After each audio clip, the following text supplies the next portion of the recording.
어디서 축복한지라 라는 제목으로 하나님의 말씀 나누겠습니다.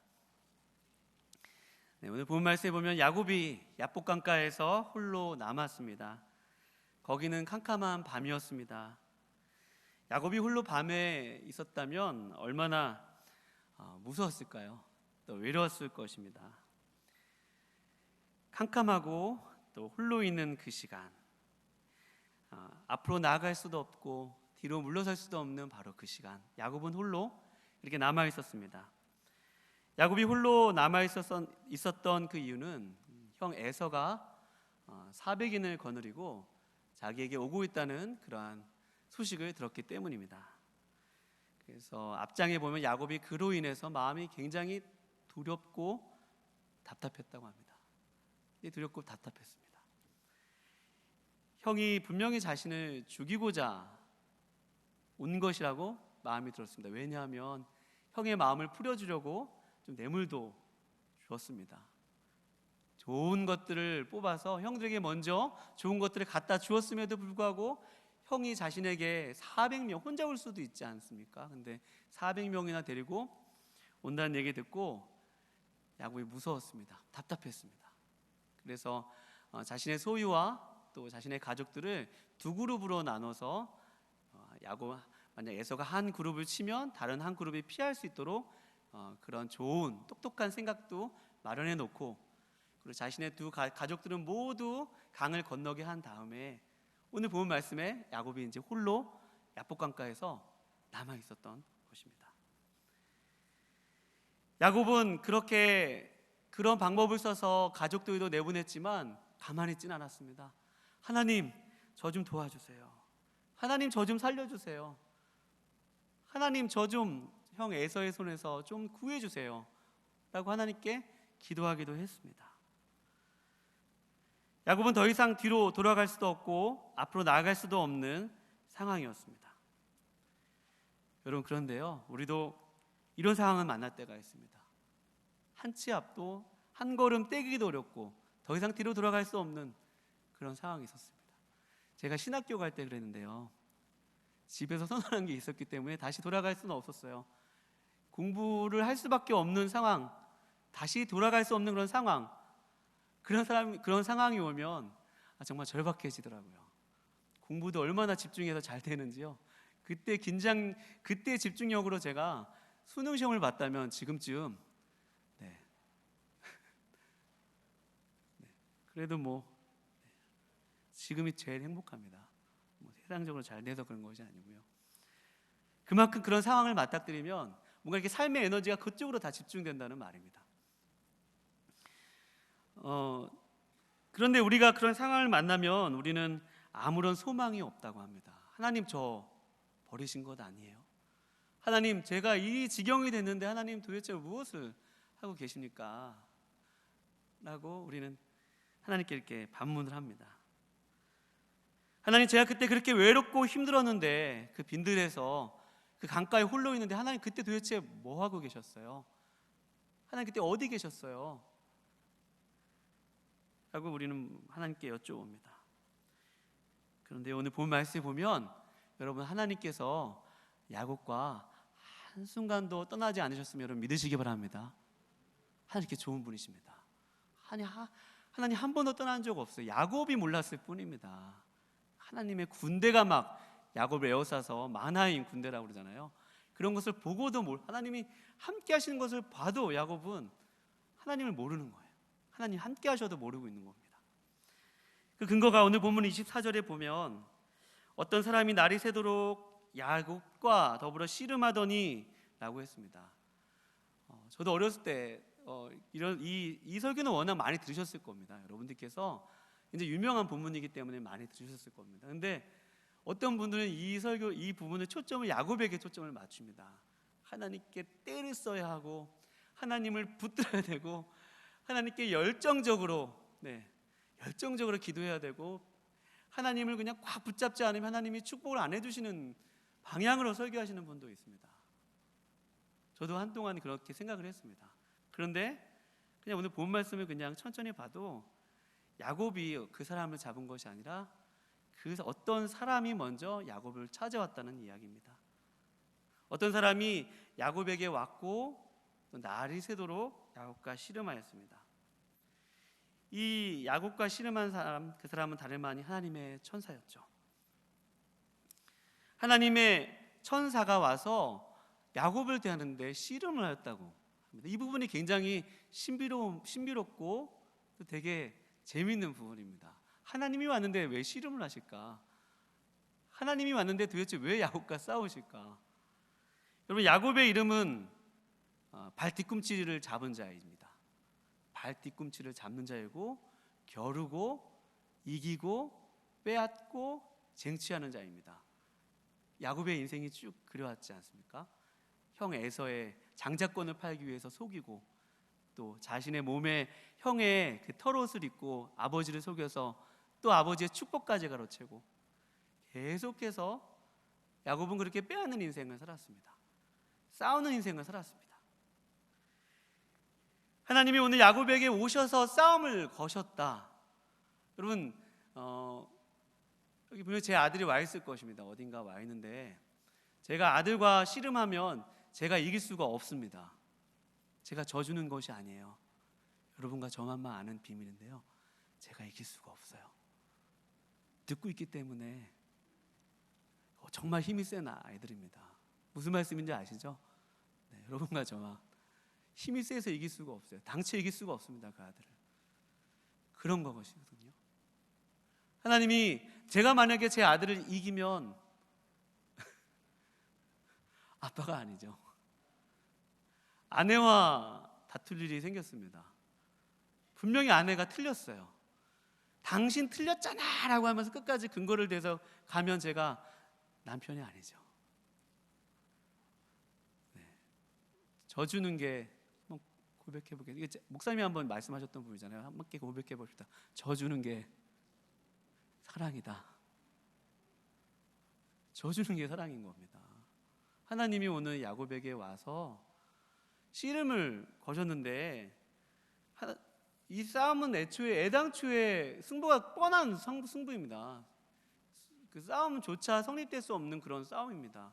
그런데 하나님이 오늘 오셔서 야곱에게 딱 오셔가지고 씨름을 하셨다는 것은, 저는 이 부분을 보면, 이 부분을 묵상하면서 뭐 다른 분들도 이런 생각을 이미 내놓았을 수도 있는데요, 하나님이 야곱과 대화하기는 않으셨던 것 같습니다. 하나님이 야곱과 대화하기 원하셨습니다. 그 방법이 아니고서는 야곱과 대화하실 수 없기 때문입니다. 여러분, 우리도 일상을 살다 보면 의외의 예기치 않은 일들을 만납니다. 내가 정말 보면 어떨 때는 나와 만나는 사람들이 나와 비슷한 사람들을 많이 만납니다. 그렇죠? 저 사람이 하는 행동이 싫은데 그 싫은 행동이 누구한테도 있어요. 끄덕끄덕 하시는 분들은 공감을 하시는 것 같아요. 그런데 하나님이 그 상황을 다 아시죠. 그 배후에 계십니다. 그러니까 어떤 상황을 만나면 저 상황은 좀 제가 싫은 상황인데, 그런 상황을 만나면 뭔가 제가 그 상황에 대해서 이전에 반응하지 못했던 다른 방식으로 내가 반응하고 있는 것을 보면서 뭐지? 이건 뭐지? 라고 하는 생각, 내가 이런 사람이었나? 새롭게 나를 발견하기도 합니다. 나를 보는 시간에 또 하나님도 발견하게 되고요. 하나님이 야곱과 씨름하러 오셨다는 것은 겨루어 싸워 누구든 만나던 싸우려고 하는 야곱과 싸우지 않고서는 정말로 야곱과 그의 깊은 곳을 만나실 수 없었던 것입니다. 그리고 야곱도 그런 하나님과 더불어 대면하였죠. 오늘 본 말씀에 보면 내가 하나님과 대면하였으나 내 생명이 보존되었다라고 말씀했던 것처럼 말입니다. 하나님이 그렇게 야곱과 씨름을 하시는데 이 싸움이 끝나지가 않습니다. 날이 새도록 씨름을 하는데 얼른 끝나실 수도 있습니다. 사실은 그냥 마음속으로 생각만 하셔도 게임은 안 되는데 안 끝납니다. 싸움이 안 끝나요. 하나님이 이기실 수가 없는 거예요. 하나님이 이기실 수가 없어요. 애초에 이기실 마음이 없으셨던 것 같습니다. 애초에 이기실 마음이 없으셨던 것 같습니다. 그러니까 날이 새도록 싸우셨던 것 아니겠습니까? 그런데 오늘 본 말씀에 보면 그 하나님께서 오늘 본 말씀에 보면 허벅지 관절을 치셨다고 그러죠.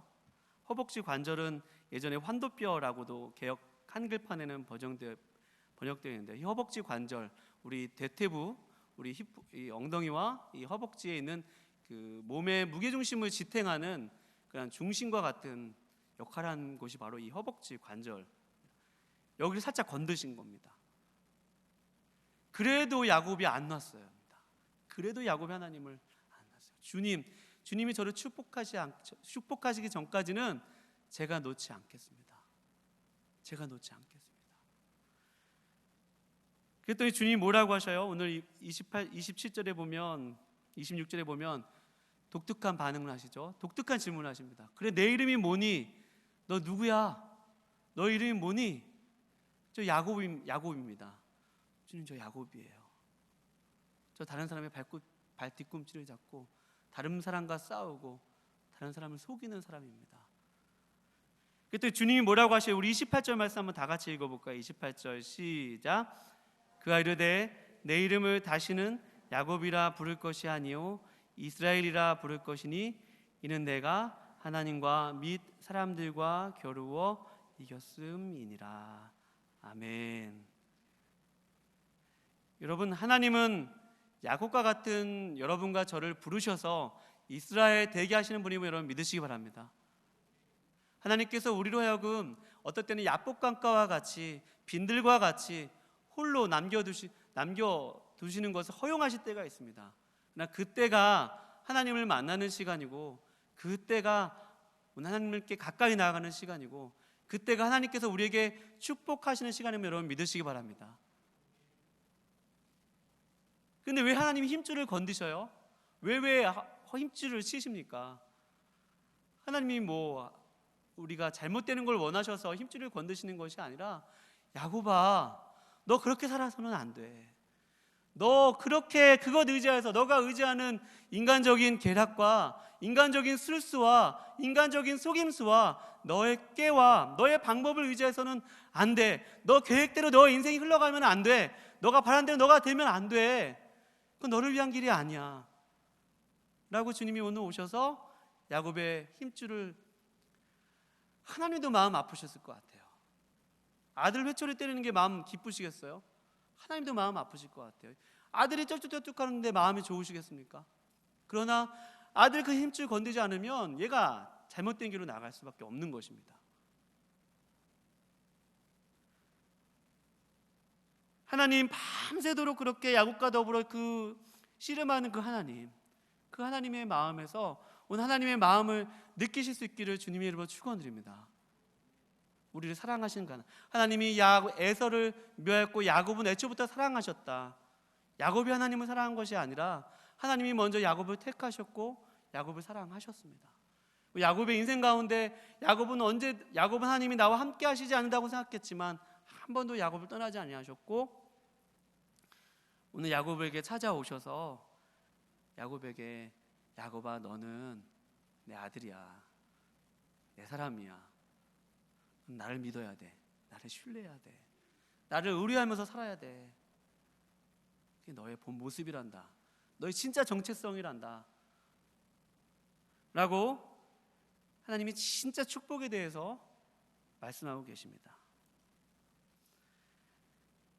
여러분과 제가 교회 신앙생활을 10년을 하고 20년을 하고 30년을 했는데 좀 잘 변화가 안 된 것 같은 모습을 본다면, 여러분, 우리의 삶의 중심이 누구에게 있는지, 삶의 주권과 또 삶의 키와 삶의 운전대와 모든 것들이 누구에게 있는지 여러분 점검하시는 귀한 밤 되시길 축원드립니다. 하나님은 오늘 야곱에게 거기서 축복을 내리시는데 처음부터 주신 것이 아니라 야곱의 힘줄을 건드시고 내 이름을 이스라엘이라 부르시고, 거기에서 오늘 본 말씀 보면 29절에 거기서 야곱에게 축복했다고 말씀하고 있습니다. 야곱의 이름을 바꿔주시고 야곱의 힘줄을 건드시고, 야곱은 비록 다리를 절었지만 그러나 여러분, 때로는 우리도 다리를 저을 듯한 우리 삶의 문제들을 만나지만 그게 저주가 아니고 여러분 그것을 변하여 하나님이 축복되게 하시면 여러분 믿으시기 바랍니다. 거기에 놀라운 하나님의 비밀이 있습니다. 하나님께 가까이 나아오고 하나님과 사귀어 살고 하나님과 교제하고 하나님을 누리고 하나님과 1대1의 관계 속에서 하나님을 깊이 만나기 원하시, 이전보다 조금 더 가까이 나와서 하나님과 좋은 관계를 맺으시기를, 그래야 내가 사니까, 그래야 내 아들이 행복하니까, 진정한 복인 나와 함께 관계를 맺어야 내 아들이 정말 행복하니까, 그 행복하기를 바라는 그 주님께서 오늘 여러분과 저를 축복하길 원하심을 여러분 믿으시기 바랍니다. 그 말씀이 오늘 30절 하반부에 있습니다. 그러므로 야곱이 그곳 이름을 브니엘이라 하였으니 그가 이르기를 내가 하나님과 대면하여 보았으나 내 생명이 보존되니라. 원래 하나님 대면하면 죽습니다. 거룩하신 하나님을 대면하면 죽습니다. 근데 살아남았습니다. 그리고 31절 보면 그가 브니엘을 지날 때 해가 돋았더라. 그러나 그가 허벅다리로 말미암아 절었더라. 여러분 영화의 한 장면 같죠? 아침에 동이 터는데 이렇게 햇볕이 쫙 비추는데 거기서 한 사람이 햇볕과 같이 쩔뚝쩔뚝해서 오는데 그 밤을 지나고 그 환한 광명을 맞이한 그 사람이 쩔뚝쩔뚝 절었으나 여러분 그 광명에, 그 광명한 이미지로 야곱의 이 모습을 비춰주는 것처럼 여러분과 제가 때로는 우리에게 원치 않고 또 나의 상황을 내가 내 스스로 통제할 수 없고 좀 답답한 일을 만나고 두려운 일을 만나도 또 그 일들로 인해서 이전보다 나의 삶이 좀 불편할지라도 여러분 내 뒤에 하나님의 브니엘의 그 광명이 있음을 여러분 확인하시기 바랍니다. 해가 돋았더라. 거기도 축복하셨더라.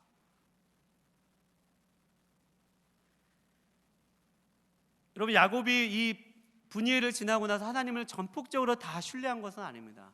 야곱은 계속해서 꾀를 부리는 사람이요, 계속해서 야곱대로 야곱의 모습으로 살아가기도 하고 이스라엘의 모습으로 살아가기도 합니다. 완전히 변화된 것은 아닙니다. 따라서 여러분과 저는 삶의 현장 속에서 이전에 한번 야복강가를 통과했다고 해서 끝난 것이 아닙니다. 또 언젠간 우리 또 다른 야복강가에서 하나님이 우리에게 주실 그 축복을 기대하면서 오늘 우리 삶 속에서 얼마든지 하나님께서 우리를 만나시기 위해서 기다리고 계신 거기, 그 장소가 있으면 여러분 믿으시기 바랍니다. 믿으시기 바랍니다. 여러분과 제가 오늘 이 밤에 그 하나님을 깊이 만나고 찬양하면서 나의 삶의 주도권이 하나님께 있음을 고백하며 찬양하며 기도하며 그 하나님께 나아가실 수 있는 귀한 밤 되시기를 주님의 이름으로 축원드립니다. 기도하시겠습니다.